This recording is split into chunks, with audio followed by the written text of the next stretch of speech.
All right, today's video tip of the day is probably a little bit of a departure from what we've done in the past.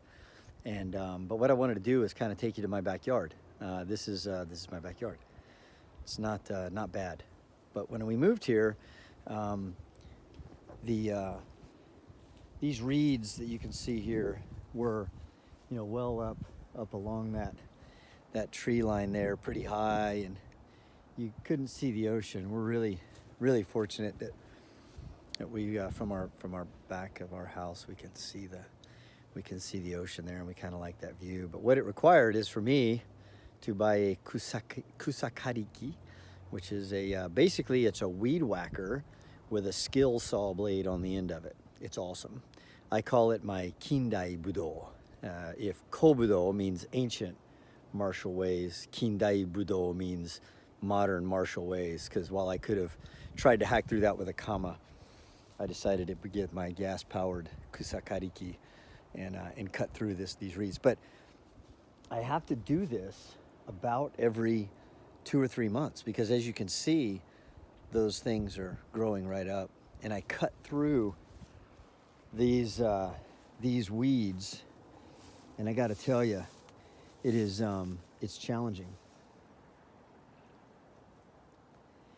And as much as I cut, and it's tough work, as much as I cut, the reeds always grow back. And at the base of these things is it's this root system. It's this clump of roots that something's bedding down in here, so I'm a little cautious. But this clump of roots that they all grow in these little clumps, and typhoons come, and my kusakariki comes, and yet these reeds just bend to the bend to the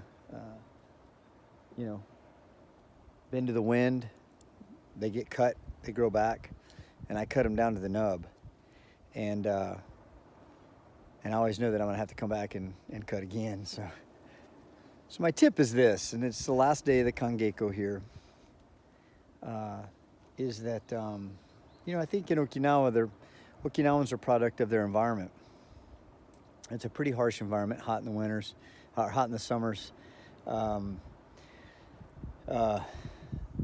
typhoon season is long. It starts in May and goes till October.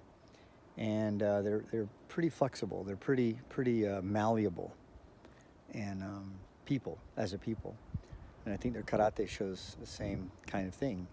It's this idea that I can cut those weeds back all day long, but I have to do it every 3 months. I never win.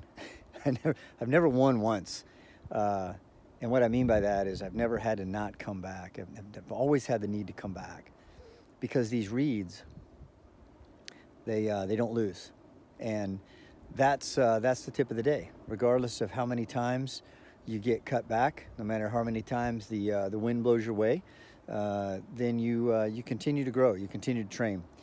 And karate is not about winning. Karate is about not losing. And so if you apply that to your karate, then it doesn't matter whether you got the next rank test or not. Doesn't matter if you won a tournament or not. The only thing that matters is that you don't lose. You continue to come back, and that can be in a fight. It can just be in any of your endeavors in life, or it can be in the dojo, in how you approach your karate. The last thing I'll leave you with is that all of these individual reeds, they kind of bunch up here. That's one little clump of reeds that you can see right there. And they're in this round, very dense grouping of individual stalks that all kind of grow out of the same root system. And I do think there's this idea of that,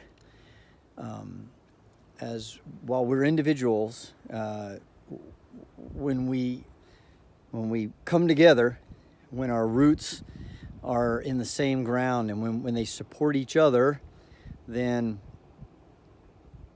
we're stronger. And so I'd say, as you think through your karate, and as you think through what karate means to you as an individual, sometimes look around you too. The degree to which we associate with each other, that we support each other. I think those are some of the most important things in our karate as well. So I'll leave that with you with my gratitude for another wonderful Kangeiko, and hopefully you enjoy that little tip of the day.